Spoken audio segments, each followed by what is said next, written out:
Kita masih lagi membicarakan tentang media sosial dan realiti. Acap kali apabila seseorang itu muncul dalam medsos, mereka akan cuba menyatakan apa sahaja pendapat mereka tentang alam sekeliling mereka ataupun isu-isu di mana mereka mempunyai minat yang mendalam. Pada masa yang sama berlaku isu di mana minat yang mendalam ini boleh membawa pada yang tidak baik. Ini disebabkan terdapat dua dimensi kepada minat yang mendalam atau passion, iaitu harmonius dan obsesif. Bahasa Melayunya harmoni dan obsesif. Apabila seorang itu terlalu lama melayari media sosial, mungkin ia terdetik untuk menyatakan sesuatu yang bukan dalam bidang ataupun kepakaran beliau. Akibatnya memberi kesan yang tidak baik. Itu kalau obsesif. Tapi harmoniusnya kalau dia dapat menyusun semula jadualnya dan seterusnya bercerita dan berkongsi dengan para pendengar dan penonton mengenai sesuatu yang menarik. Hari ini di studio Korporat Universiti Malaysia Sabah, kami membawakan kepada anda Saudara Haidi. Tuan Haidi, apa kabar? Kabar baik. Ya. So untuk makluman, Saudara Haidi ini one of the TikToker yang popular dari UMS, dan beliau sebenarnya merupakan salah seorang yang menjadikan saya berminat dalam dunia TikTok ini. Jadi pada awalnya dulu. Dan masih sekarang sampai sekarang. Cumanya kebetulan kita mempunyai satu program bertujuan untuk mendidik rakan-rakan di luar sana, khususnya mahasiswa dan mahasiswi, agar menggunakan sosial media seperti TikTok ini dalam keadaan yang harmoni atau harmonis. Silakan. Okey, Assalamualaikum warahmatullahi wabarakatuh. Terima kasih kepada doktor dan juga tim atas undangan lah untuk kita mengupas ataupun kita berkongsi tentang isu yang sedang di berlegar-legar ketika inilah. Kalau kita melihat media sosial dan juga pemain-pemain itu satu kesatuan lah. Maknanya boleh melibatkan kepentingan ataupun berlaku sebaliknya lah. So dalam konteks media sosial ini juga, kalau kita throwback lah, kalau saya bercerita sedikit tentang media sosial ini, keterlibatan ataupun kemenjadian saya lah kan sebagai seorang pempengaruh melalui TikTok ini, dia bukan satu proses yang mudah lah kan. Pada asasnya itu memang ketua jabatan sendirilah, ketua jabatan di Pusat Kejayaan dan Pembangunan Keusahaan Pelajar telah mapping talent-talent yang ada di Pusat Kejayaan itu untuk melihat apa kita boleh beri sebenarnya kepada student. So apabila peluang itu dilontarkan kepada staf dan saya terpilihlah untuk melihat TikTok itu sebagai satu foundation dalam meningkatkan upskilling lah pelajar kan. Lebih-lebih lagi kalau kita bercerita tentang literasi digital dan juga bagaimana kita facing student punya environment, terutama generasi yang terkehadapan inilah.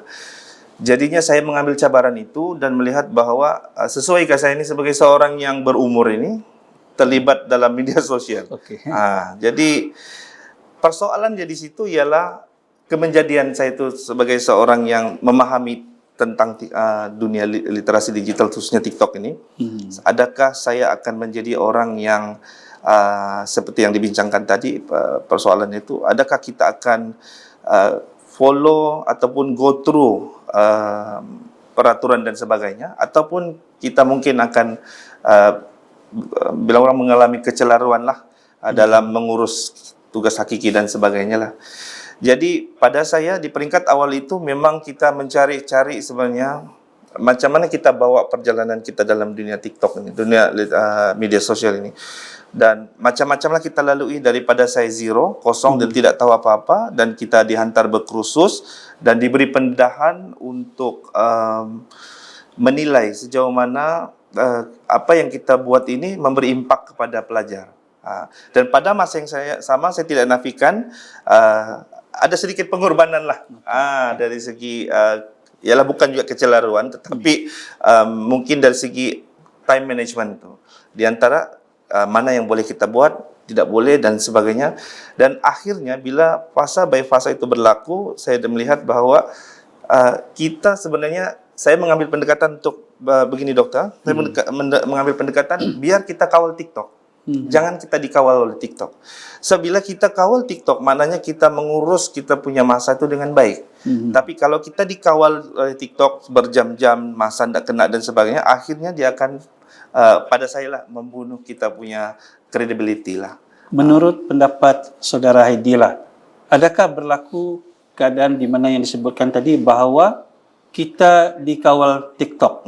Sedangkan TikTok itu ibarat AI lah kan, dia bukan manusia dan seharusnya manusia itu yang mengawal TikTok. Tapi saya tidak menafikan apabila Saudara Heidi mula dalam dunia TikTok ni, saya nampak ada perubahan karisma, perwatakan daripada nobody to somebody. Itu yang saya nampak dengan Saudara Heidi, dan saya juga menyaksikan sendiri bagaimana Saudara Heidi sebagai seorang influencer, pengaruh itu dapat menyampaikan message daripada jabatan Saudara Heidi kepada kumpulan sasaran, iaitu pelajar yang disebutkan tadi.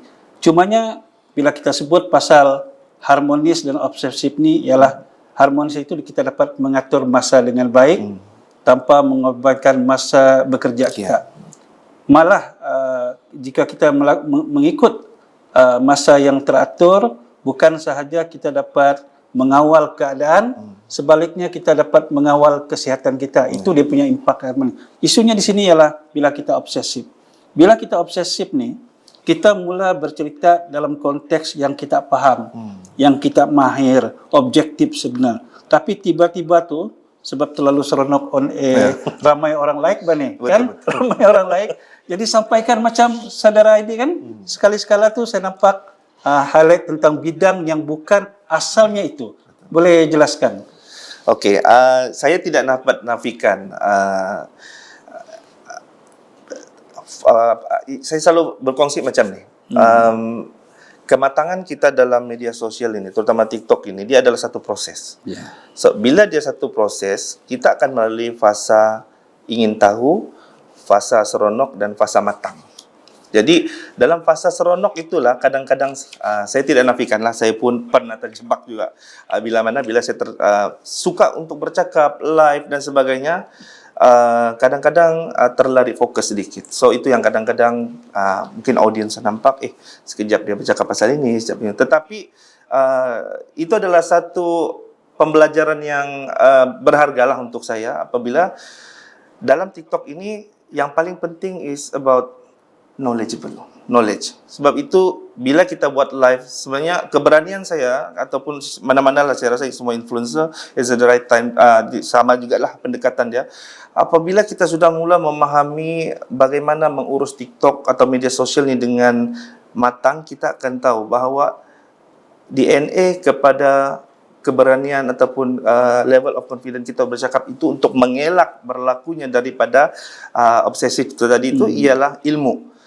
Ilmu itu sangat penting supaya kita tidak lari, dan ada benda yang kita boleh bercerita tentang, kita tidak boleh skeptical, tapi kita ada benda kita boleh bercakap secara generik. As a part of the knowledge tu, ada yang kita boleh cakap secara spesifik. Misal kata, bila saya sudah mula memahami bahawa mungkin bila seronok tu terlampau-lampau dah kan, so saya rasa macam ada yang saya pernah juga dicakap kadang-kadang you cakap ni seolah sampah lah, pernah antara benda-benda yang saya lalui, cabaran. Tapi bila saya tengok balik, saya review dan saya mula memahami kematangan dalam kita sebagai influencer kan, sebagai seorang yang suka berkongsi ilmu. Sebab TikTok ini foundation dia ialah dua, edutainment dan juga Shopee-tainment. Edutainment ini kita berhibur sambil mendidik, dan Shopee-tainment itu kita menjual sambil berhibur. Jadi kita ambil pendekatan basic kepada edutainment dan kita mengambil ilmu itu sebagai input asas.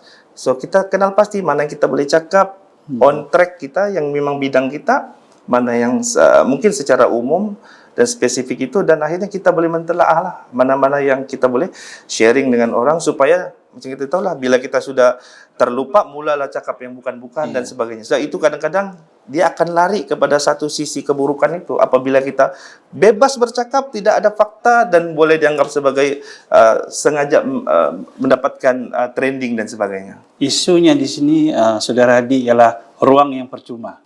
Jadi bila percuma ni free, orang putih bilang free. Bila ruang percuma ni, kita menguasai semuanya. Jadi disebabkan itu kita berani bercakap apa sahaja yang kita pikirkan dan kita mau kongsikan. Sebenarnya kadang-kadang saya boleh sebutlah, kadang-kadang kita melalui fasa hayal. Ya, betul. Melalui fasa hayal, apatah lagi bila orang yang menonton kita itu like. Jadi 10,000 lagi dan lagi kita hayal. Akhirnya kita melalui fasa hayal di mana kita tersilap kata, tersilap perkongsian benda yang tidak betul kita betulkan dan sebagainya. Jadi ruang percuma ini. Bagaimanakah sebenarnya? Saya tidak mengatakan Saudara Hadi begitu. Saya melihat banyak perkembangan positif yang berlaku dan saya nampak Saudara Hadi sudah mampu mengawal yang itu tuh. Boleh kongsikan sedikit? Ya, silakan. Oke, terima kasih dokter. Saya akui sebagai seorang manusia ini kita tidak sempurna. Kita nature-nya kita ini ada kekilafan, ada kelebihan. Sebab itu saya peringatkan diri saya sendiri bila kita sudah mula sadar, bila orang dah sudah kenal, suka dan percaya dan kita bebas untuk menyuarakan in term of capacity kita di dalam dan di luar. Jadi pada saya apabila saya mula merasakan bahawa tapi sebelum itu bukan saya tidak setujulah dengan doktor pasal kebebasan hayal tu saya setujulah. itu syok kan bila orang sabar kan, tapi kita sebenarnya ruang yang percuma itu yang dikatakan sebagai percuma itu sebenarnya dia ada kos. Kos kita sebenarnya adalah data yang kita gunakan. Yang kita gunakan dalam telco itu untuk highlight diri kita. So kalau kita menggunakan data kita tidak leverage dengan sebaik-baiknya, so satu kerugian besar. Dan apabila kita tidak sadar bahwa apa yang kita cakap itu sebenarnya buang masa. So apa yang membuatkan saya sedar diri, sedar ruang itu apabila saya mula mematangkan ilmu-ilmu TikTok itu dan menerima kritikan kawan-kawan.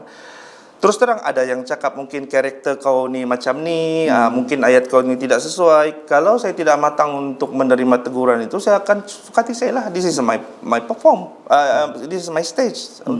Saya mau semacam artis buat persembahan, tapi bukan itu yang bila saya sedar bukan itu yang kita cari. Sebenarnya saya selalu pesan bahawa dalam ber-TikTok ini asas kepada saya untuk berubah ialah tiga perkara itulah. Apabila kita sudah tiada di muka bumi ini, kita tinggalkan anak yang soleh dan soleha, ilmu yang bermanfaat dan juga sedekatul jariah. So saya ambil pendekatan itu bahawa kawan-kawan menyedarkan saya bahawa sekarang usia kau berapa?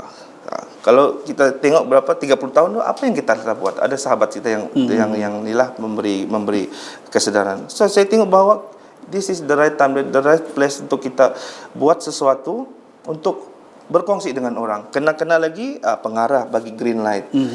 Sahabat-sahabat banyak menyokong. Tidak memanglah bukan di peringkat awal itu bukan satu proses yang mudah, tapi kita menerima, sentiasa terbuka menerima kritikan. Kalau kita mudah sentap itu yang akhirnya nanti kita rasa kita betul. Kita rasa tegur sikit sudah melenting, mengkecam dan sebagainya. Satu ilmu yang saya dapat dari Saudara Hadi hari ini ialah bila kita masuk ke dalam dunia TikTok bukan percuma sebenarnya. Bukan. Ada kos. Sebab saya tahu, saya sendiri terlibat dengan TikTok ni. Sebelum saya menerbitkan konten, saya spend masa untuk mencari ilmu. Ilmu yang sesuai untuk dikongsikan. Sebenarnya masa dan ilmu yang saya kongsikan itulah kos. Betul. Soalan out of the box. Satu soalan out of the box. Adakah Saudara Hadi merasakan bahawa fenomena orang suka ber-TikTok ini akan berakhir? Sebab nampak kecenderungan dia sudah mula slow down. Kalau kita ingat dulu kaum orang minat yang kumpul pokok-pokok tu apa tu pokok-pokok tu? Pokok yang di hutan tu. Tapi lepas tu hilang kan? Itu yang fizikal. Ini alam maya. Apa pendapat Saudara Hadi mengenai fenomena ini? Sebab saya sudah nampak kecenderungan orang mulai kurang Betul. berTikTok nih. Silakan. Oke. Ini pun satu saya rasa this is bilang orang memang saya sendiri melaluinya. Sebab macam saya bagi tahu di awal, keterlibatan saya adalah ke arah kemenjadian saya sebagai seorang yang boleh memberikan something kepada khalayak, audiens, organik dan sebagainya. Dan kita tidak nafikan bahwa hari ini mungkin kita kenal TikTok, mungkin akan datang media platform yang lain, sebab media sosial ini sangat besar dan dia akan diterjemahkan dengan pelbagai platform-platform yang terkehadapan. Kita tidak tahu, mungkin selepas ini namanya berlainan. Jadi setiap platform ini ada dia punya prime time.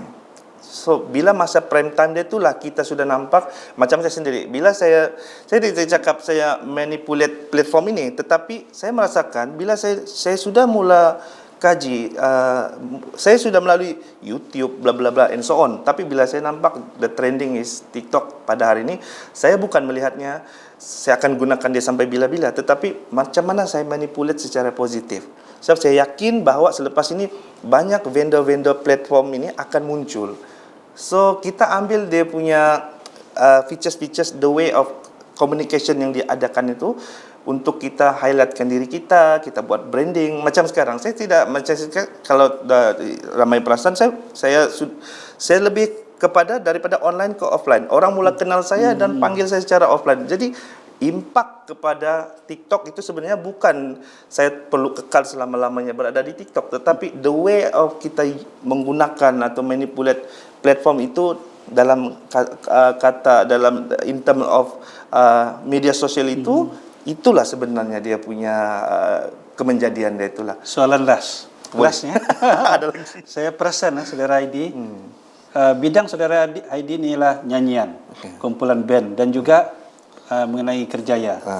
Tapi itu kadang-kadang saya nampak saudara Aidi menunjukkan konten macam SDG, contoh persekitaran kampung Saidi. Betul. Saudara Aidi, boleh jelaskan? Okey. Sebab itu kita balik kepada asas ilmu tadi itu. Kita macam contoh sekarang saya berumur 47 tahun. Saya umumkanlah kan. 47 tahun. So 30 tahun yang lalu itu terlalu banyak bukan saja pinjaman daripada Allah SWT itu sendiri ilmu-ilmu, tetapi peluang dan ruang dibeli oleh majikan, di luar kita berhubungan orang lain dan sebagainya. Sedangkan saya di Universiti Malaysia Sabah ini pun hampir 23 tahun. So banyak, saya telah melalui beberapa PTJ dan banyak ilmu-ilmu yang saya telah dapat. Why not saya gunakan platform ini untuk saya timbulkan, sebab kita tidak boleh simpan ilmu-ilmu ini apabila kita tahu tentang SDG. SDG itu bila saya berada di HEP dan saya nampak macam mana kita bantu kena lagi saya di Pusat Kerjaya, macam mana kita bantu orang-orang ataupun kita membangkitkan semangat orang kampung itu untuk melihat bahawa this is the sepatutnya dorang perlu tahu melalui apa, mungkin sumbangan dorang tu dari segi SDG itu sendirilah. Okey, saudara Aidi, teruskan perjuangan. Terima kasih. Terima kasih. Sama-sama.